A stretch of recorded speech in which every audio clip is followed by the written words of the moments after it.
Hi, everybody, and welcome back to Cheating Storytells. This post is from the subreddit Am I the A-hole, and it's by user Cosmic Echo 44. I didn't invite my father to my wedding because years ago he told me I was no longer part of his family. I'm 28, female, and will be getting married next month. I didn't invite my father to the wedding, but now he's trying to get in touch. I think I need to explain the context because it all started when I was 6 years old, when my parents got divorced after my dad cheated on my mom with my stepmother. After that, I spent most of my time with my mom, but during holidays and vacations, I stayed with my dad. When I was 8, my half-brother Jake, 20 male, was born, and whenever I was with my dad, I was forced to take care of him. When I started high school, I had to move in with my dad because my mom had to move abroad for work. This period was one of the hardest of my life. My stepmother wasn't a bad person. She tried to include me in things, but she was very submissive to my father. As for my dad, he always treated me like an extra in the house, someone who didn't really belong there. I was constantly responsible for taking care of Jake, and whenever he went out, he would only take my stepmother and Jake, never inviting me. One of the most painful experiences happened when I was 14. My dad announced that the whole family was going to Disney for vacation, but the day before the trip, he told me that he wanted it to be a family moment, their first big trip with Jake. So I was left home alone. This had already become a pattern. Trips to the beach, zoos, or other outings always included just my stepmother and Jake, while I was left behind. My dad also didn't like me going out with friends or inviting them over. He said teenagers together only caused trouble, and because he was controlling, he would call the house phone at random times to check if I was home. He also had a trusted neighbor who would keep an eye on me to make sure I didn't have any visitors. When I turned 16, living with him, the feeling of being an extra only got worse. Everything I had experienced during vacations, the exclusion and sense of abandonment, became a part of my daily life. Things came to a head when I turned 18. My dad got a promotion at work and decided to take a family trip to Europe. Since it was my last year of high school, I was excited, thinking I'd finally be included. But then he told me he didn't have enough money for a trip for 4, so it would just be to celebrate Jake's 10th birthday. I had to stay home. That's when I snapped. I told him he was being unfair and that he shouldn't have given me false hope.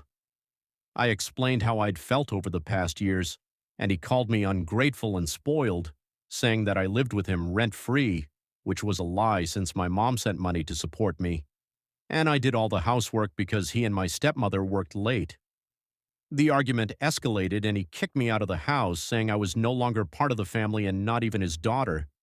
He literally threw me out and tossed my things onto the sidewalk. Luckily, a friend lived nearby and I stayed at her place that night. The next day, I went back to see if my dad had calmed down, but I found my things still on the sidewalk and some even in the trash. My stepmother had kindly saved a few items for me and handed them over. After that, my dad never reached out, except to call and yell at me a month later when my mom stopped sending him money for my expenses. A few months later, I got into an engineering program in another state, where I met my now fiancé, Mark, 29, male. He was a senior and we soon connected. Realizing we had a lot in common, we started dating, graduated, and now work in the same field, though at different companies. A few months ago, Mark proposed, and I happily said yes. I have social media, but I rarely use it. I've had Instagram for about 6 years, but haven't even posted 10 pictures. I think one of my relatives must have told my dad about the wedding because about a month after I accepted the proposal, he reached out to me through Instagram saying he was excited to help with the wedding. I was surprised, both that he had messaged me and that he genuinely thought he would walk me down the aisle. I responded saying he wouldn't be walking me down the aisle because my stepfather would, and that the wedding would be small, just for my close family. After that, I blocked him. After blocking him and inspired by reading Reddit stories, I expected calls, messages, and even letters full of insults like ungrateful or spoiled. However, the only thing I received was a letter delivered by Jake. Yes, we still have contact. In the letter, my father expressed how sorry he was. I won't copy the exact words, but to summarize, he said that after kicking me out, He lived a normal life with my stepmother and Jake. But when he saw pictures of my graduation with my mom and stepfather, he started feeling regret. He wanted to talk to me, but his pride held him back. He only decided to reach out now because he realized that his pride got him nowhere and that he wanted to fulfill one of the plans he made when I was born, to pay for my wedding and walk me down the aisle. Honestly, I don't know what to do. I've moved on with my life, and his attempt at redemption after so many years feels a bit too convenient. Am I the a-hole for not wanting to include my dad in my wedding despite his apology? My stepfather is an amazing person. He always goes out of his way to include me in everything, and my stepsisters are wonderful as well. When he found out my father hadn't taken me to Disney, he planned a trip for the next holiday and took me along with my mother and sisters. This, and 1,000 other reasons, are why I want to walk down the aisle with him. Willoughby responds, I'm not really sure he apologized. I mean, all you told us is that he was sorry and that he had regrets. But he did not apologize for casting you aside, for making you feel lesser than, and for actually kicking you out of the family and telling you that you weren't a part of his family, and now he's back because he wants to be a dad? F him. No, OP, your stepfather sounds amazing. He's your dad. So no, I don't think you would be the a-hole if you told him, you know what, you're not a part of my family, and you should tell Jake that you don't want any more letters from him and keep him blocked. Community comments. Merk Ping says, not the a-hole. Your bio-father's regrets are his problem, not yours. Your real father, your stepfather, the man who treated you as a father should, is the one who should walk you down the aisle. That other guy is just a bad memory to put behind you. Cutie Casey says, you're absolutely not the a-hole. Your dad made his choices and completely shut you out for years, treating you like an outsider in his own family. Now that he wants to play the dad card because you're getting married, it feels more like a convenient afterthought than genuine remorse. You've built a loving and supportive family with your mom and stepfather who actually care about you. It's totally valid to want them by your side on such a significant day. Your happiness matters, and you deserve to celebrate with those who truly appreciate you. New number 7810 says, not the a-hole. The way your sperm donor treated you was vile, and he does not deserve a second chance. He's only reaching out now because of his pride. He wants an honor reserved for fathers, even though he didn't act as one. Quote, my stepmother wasn't a bad person. She was a bad person. She slept with a married man, remarried him after she helped blow up his first marriage, and turned a blind eye while he abused his daughter for years. Quote, my stepfather is an amazing person. You should ask him if he'd be willing to adopt you. OP responds, my stepmother tried to defend me and even called me a few times for trips, but her weakness was that she didn't have the authority to go against my donor. I wrote stepfather here just to make it easier to differentiate between the two. In real life, I call him dad. Regarding my adoption, in my country, it can only happen with the consent of both the father if the child is a minor and the mother. I haven't discussed this because right after the events, I was going to start college and would have to change all the documentation, which could cause issues with my registration. In the documents and registration forms, it is necessary to fill in the names of both the mother and the father just as they appear on the identification document. But now I'm thinking about it. Thanks for reminding me of this. OP's edit. People are asking why my mom and stepfather left me with my dad and what their jobs are. My mom works as a programmer and managed to get a job abroad. She thought it was best to accept it, especially since she wanted to save up a good amount of money to cover college expenses and for the future. My stepfather is a researcher and was doing his postdoctoral work at the time. The first person to talk to me was my older stepsister 2 days after I was kicked out. She came to see me and even stayed for a few days, which I can barely remember because I was just crying. But I didn't move in with her because she lives in another state, and I was almost done with classes and final exams. So my friend and bridesmaid let me stay at her house. Her parents helped me gather my things and even set up the guest room for me. Well, the community agrees that OP wouldn't be the a-hole to cut the bio dad out and just walk down the aisle with the stepdad, which clearly is the better and suited man for the role. So now let's move on to the update to see how this story ends. I want to thank everyone for helping me see things I hadn't noticed before, especially in how my dad's letter was written. For those wondering, yes, he mostly talked about his feelings and how he felt.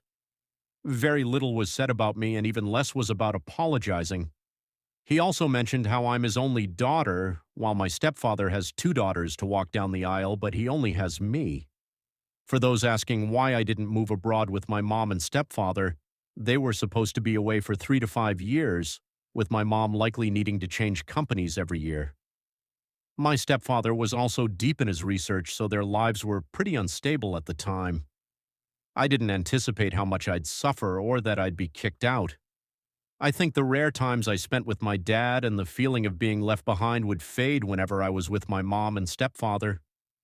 This cycle became my routine, which is why I stayed with my sperm donor. And for those asking if my mom knew what was going on, I told her about the Disney incident. I didn't want to bring issues from one home into another. Now for the update. For some background on my mom, she returned 2 years after I started college, and my real dad came back a year after that. It was my sisters who attended my high school graduation. My mom now lives 2 hours away.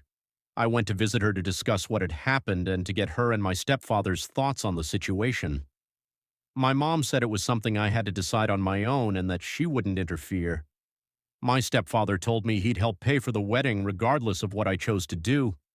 Yes, he's helping with some expenses. My sisters, on the other hand, share the opinion as most of you, not to invite him and to send him a letter detailing everything I went through. My older sister, let's call her Lisa, was the most against inviting him.